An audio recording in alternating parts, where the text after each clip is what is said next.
আসসালামু আলাইকুম রহমতুল্লাহি অবরকাতুহু। সম্মানিত দর্শক, ডক্টর মোহাম্মদ ইউনূসের সঙ্গে শেখ হাসিনার যদি সমঝোতা হয়, তাদের মধ্যে যদি কথা হয়, আগামীতে যদি দেখেন যে শেখ হাসিনা এবং ডক্টর মোহাম্মদ ইউনূস পারস্পরিকভাবে কাঁধে কাঁধ মিলিয়ে বাংলাদেশের রাজনীতিতে ছড়ি ঘোরাচ্ছেন, বলেন তো এটা আপনার কাছে কতটা অসম্ভব মনে হতে পারে?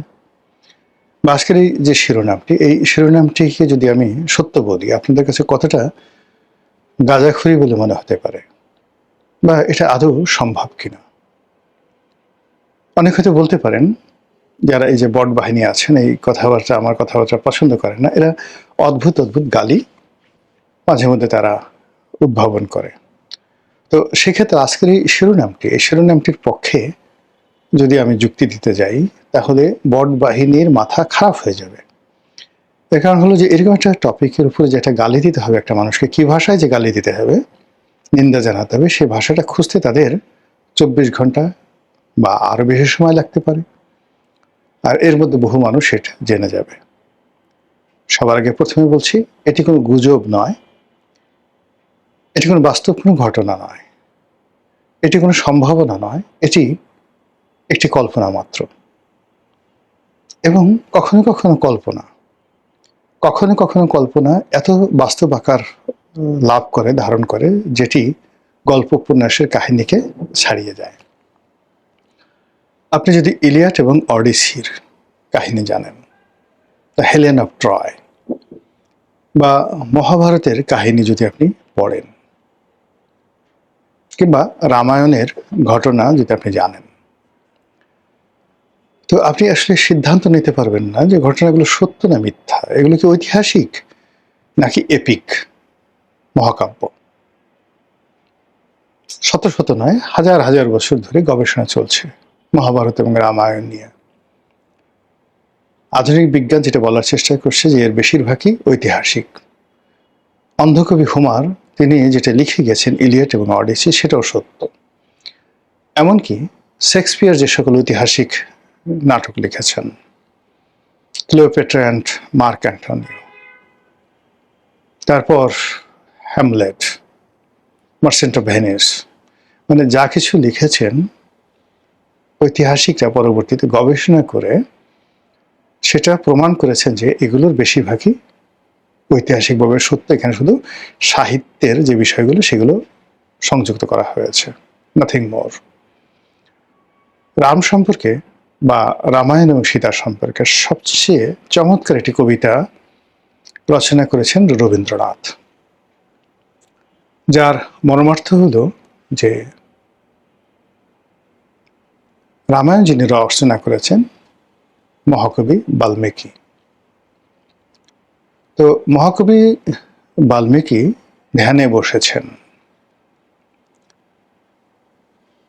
ধ্যানে বসতে বসতে সারা পৃথিবীর সবকিছু ভুলে গিয়ে তিনি এমন একটা অবস্থায় পৌঁছে গেছেন যে তার চুল একেবারে অজানুলম্বিত হয়ে সারা শরীর তাকে ঢেকে ফেলেছে। এই জন্য তাকে বলা হয় বাল্মীকি, মানে বাল দিয়ে সারা শরীর ঢেকে পড়েছে। চুলকে হিন্দিতে বাল বলা হয়। দ্বিতীয়ত হলো যে তিনি এতটা স্থির এবং অবিচল যে তার উপর একটা উই, মানে হাজার হাজার উই পোকা তারা একটা বাসা বেঁধেছে। তো তার একটা অবস্থা ছিল যে তার সারা শরীর লোমে ঢাকা ছিল, মাথার চুল দিয়ে সারা শরীর ঢাকা ছিল, এবং তার উপরে উই বাসা বেঁধেছিল, একটা উইয়ের ডিবি অ্যাজ ইট ইজ, সেইভাবে সে ধ্যান করছিল। তো এমন অবস্থায় দেবতা তাকে এলেন এবং তাকে বললেন যে তোমাকে কবিত্ব দেওয়া হলো, তুমি কবিতা রচনা করো, কাব্য রচনা করো, মহাকাব্য রচনা করো। তো বাল্মীকি বললেন যে আমি কিভাবে কবিতা রচনা করবো, আমি তো কবি নই, বা আমি কিছু জানি না, বা কি নিয়ে আমি রচনা করব। তো বলে তোমাকে সেই বিধাতার পক্ষ থেকে কবিত্ব দেওয়া হলো, তুমি সেই কবিত্ব দিয়ে রামের চরিত্র রচনা করো, রামকে নিয়ে কাব্য রচনা করো। তো বললো যে আমি রামকে, আমি তো তাকে চিনি না, বলে রাম এখনো পৃথিবীতে আসেনি। তো বলে যে পৃথিবীতে রাম আসেনি, কিন্তু তাকে নিয়ে আমি কিভাবে কাব্য রচনা করব?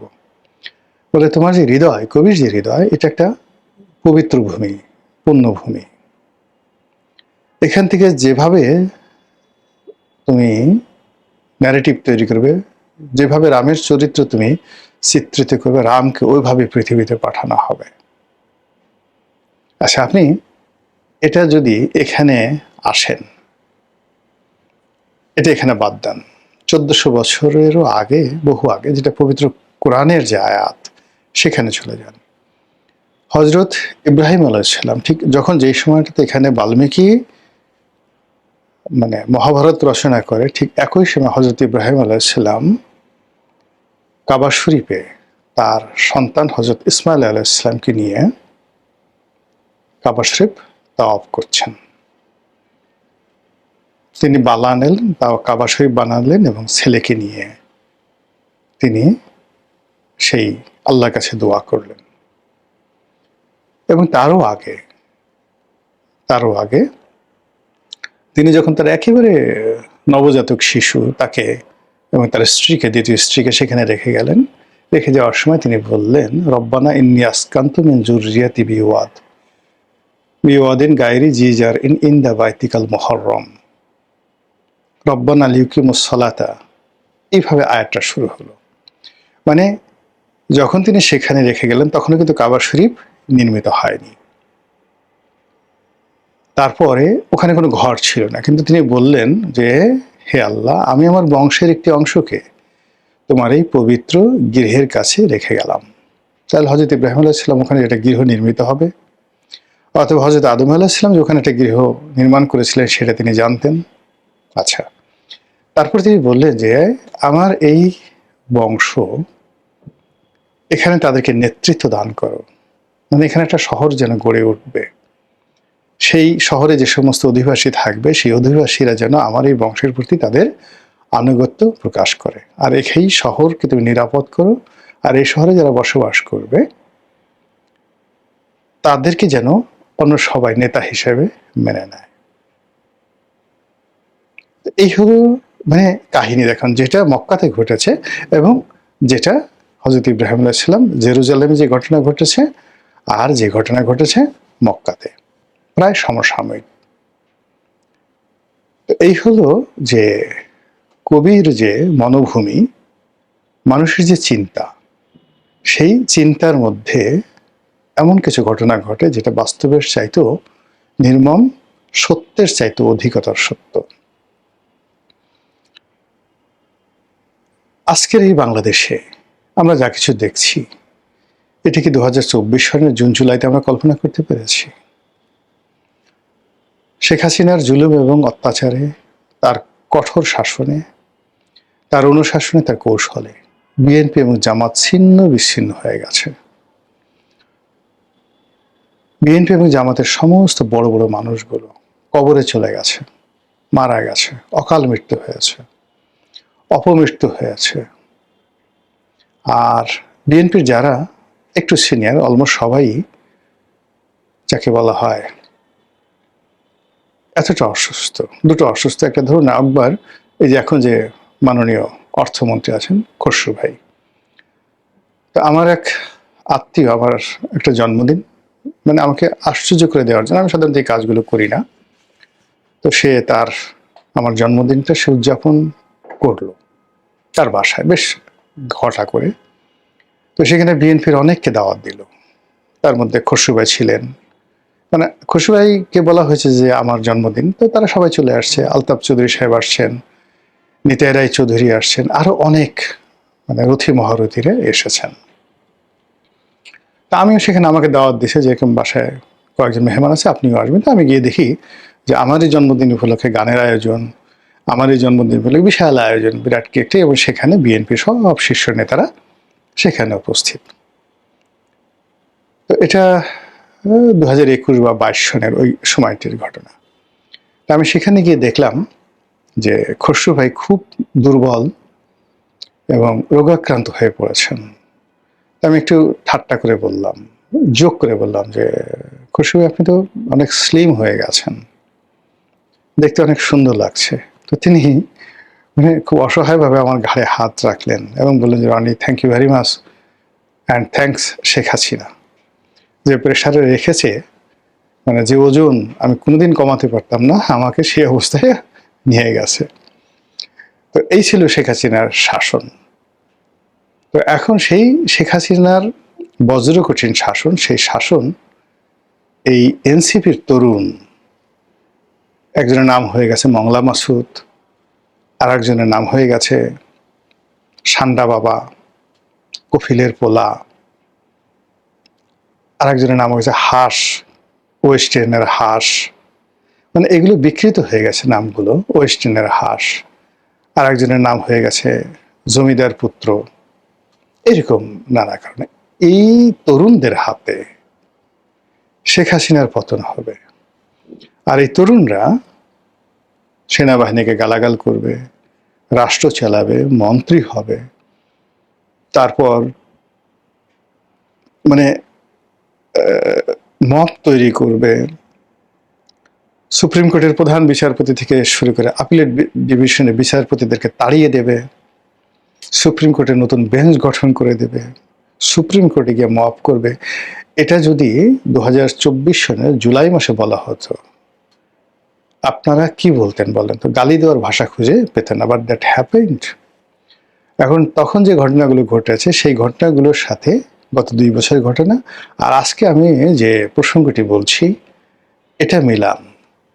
ওটা যদি উট হয়, শেখ হাসিনার পতন, এনসিপির নেতৃবৃন্দ যারা আছেন তাদের ক্ষমতা গ্রহণ, ডক্টর মোহাম্মদ ইউনূসের রাষ্ট্র ক্ষমতা আরোহণ, তারেক জিয়ার দেশে ফেরা, এগুলোকে যদি আপনি একটা উট হিসাবে বা একটা হিমালয় হিসাবে আপনি যদি তুলনা করেন, সেই অর্থে শেখ হাসিনার সঙ্গে ডক্টর মোহাম্মদ ইউনূসের বন্ধুত্ব হওয়া, তাদের মধ্যে সমঝোতা হওয়া, কৌশল বিনিময় করা এবং আগামীতে রাজনীতির মেরুকরণে এই দুজন পরস্পরের সাথে হাত মেলাবে বিএনপির বিরুদ্ধে, জামাতের বিরুদ্ধে। এটা বললাম যে সেটা যদি উট হয়, এটা খরগোশ, এত ছোট। আগের যে ঘটনাগুলো বললাম সেটা যদি হিমালয় হয়, তাহলে এটা বাংলাদেশে কেউ ক্রাডান। এটা হতে পারে।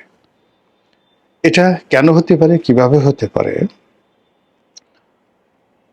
সেটা বহু কথা বলা যাবে, বহু কথা বলা যাবে। কিন্তু বাস্তবতা হলো যে যখন রাজনীতিতে কমিটমেন্ট রক্ষা করা হয় না, রাজনীতিতে যাকে বলা হয় অতি অভিনয়, ওভার অ্যাক্টিং হয়, তখন সেখানে অসম্ভব রকম কতগুলো ঘটনা ঘটতে থাকে। আপনি যদি কাউকে অপমান করেন, বিশেষ করে কখনো জ্ঞানী এবং গুণী ব্যক্তিকে অপমান করেন, সে আপনার সাথে কখনো ঝগড়া করবে না, মারামারি করবে না। সে এমন কিছু করবে যেটি আপনার মসনদকে তছনছ করে দেবে। আলেকজান্ডার যখন ভারত আক্রমণ করেন, তখন ভারতবর্ষের সবচেয়ে বড় সম্রাটের নাম ছিল ধনানন্দ, নন্দ বংশের ধনানন্দ। চন্দ্রগুপ্ত মৌর্য যে মৌর্য ডাইনেস্টি প্রতিষ্ঠা করেছিলেন, সেই চন্দ্রগুপ্ত মৌর্যের যে বন্ধু চাণক্য, সেই ধনানন্দের অফিসে একজন পণ্ডিত হিসেবে ছিলেন, এই যে স্পিচ রাইটার। এখন যেমন প্রধানমন্ত্রীর সাথে স্পিচ রাইটার হিসেবে যারা আছেন কিংবা জাহেদ আছেন, এদের পর্যায়ে ধরেন একজন পণ্ডিত ছিলেন চাণক্য। যে কোনো কারণে বিক্ষুব্ধ হয়ে একদিন ধনানন্দের সঙ্গে খারাপ ব্যবহার করলেন। ধনানন্দ প্রাসাদ থেকে বের হয়ে এলেন, বের হয়ে এসে তার অবৈধ সন্তান, জারস সন্তান, কিন্তু ধনানন্দের রক্তের ধারক,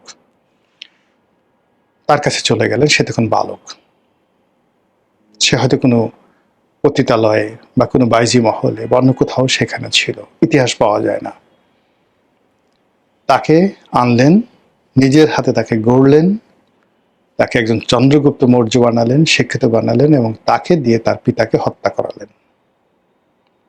সেই চন্দ্রগুপ্ত মৌর্য, তার ছেলে বিন্দুসার, বিন্দুসার ছেলে অশোক।